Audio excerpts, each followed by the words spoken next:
기독교인 책에서 길을 묻다. 저자 김옥림. 출판사 싱북. 늦가기 독서인으로서 기독교인 책에서 길을 묻는다 하여 무척 기뻤다.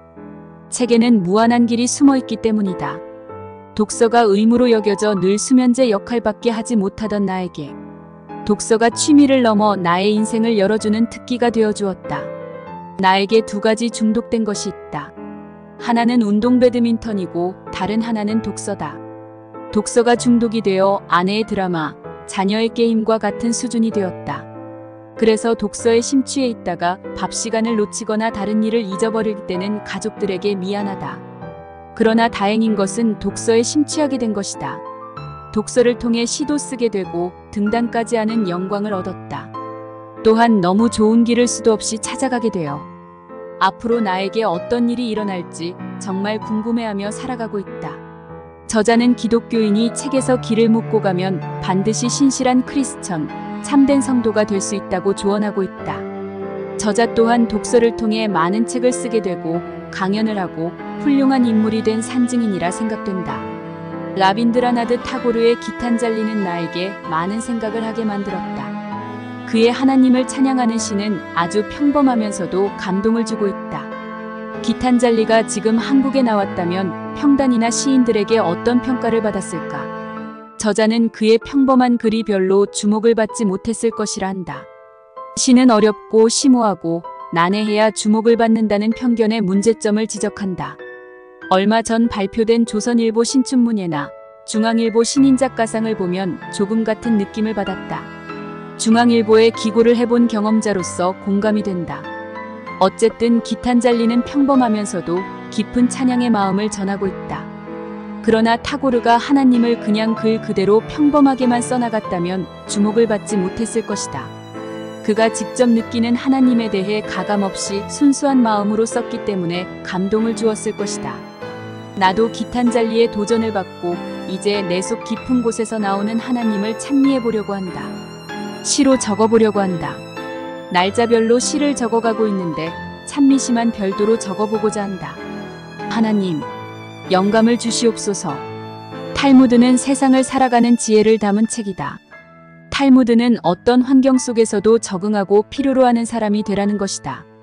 여기서는 공기인간이라고 표현하고 있다. 참 의미 있는 말이다. 공기처럼 거저주고 보이지도 않고 공치사도 안 하는 공기 같은 인간이 되라는 것이다. 참 사람들은 별로 좋아하지 않는 모습일 것이다. 자신을 드러내고 싶지 않는 사람이 어디 있겠는가?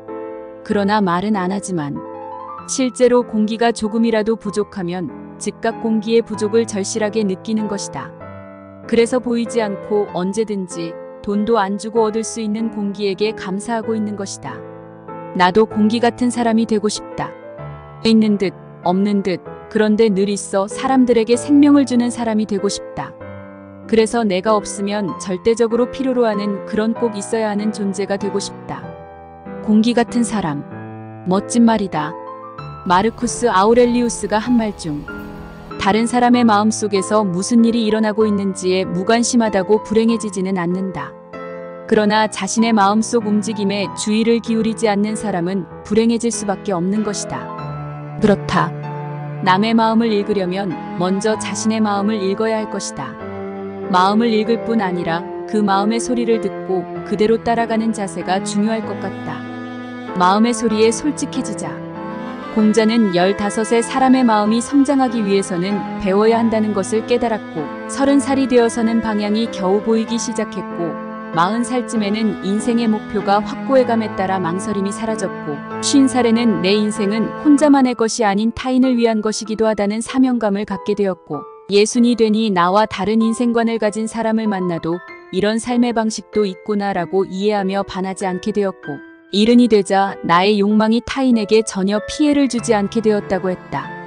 나도 50이 넘은 나이에 생각해보니 공감이 된다.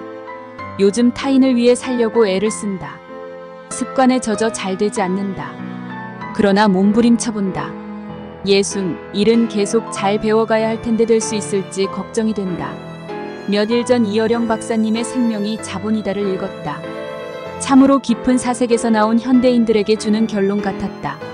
그런데 이어령 박사님이 자료로 제시하는 책들 중에 내가 읽은 책이 별로 없다는 것이다. 아니 심지어 알지도 못하는 책들이 수두룩하다는 것을 보면서 침통했다. 나의 독서 수준이 이것밖에 안 되는구나. 정말 분발해야겠다고 생각했다. 우리 애들에게 책 읽으라고 늘 말해주는데 아직 말해줄 단계가 아니라는 것을 알게 되었다. 내 말에 아이들이 잘 안 들어주는 것을 보면 아직 말해줄 단계가 아님을 알고 내 스스로에게 채찍질을 더 많이 해야 할 것 같다. 책에서 길을 묻고 답을 찾게 해준 저자에게 감사한다. 더 깊이 우물을 파야 할 것 같다.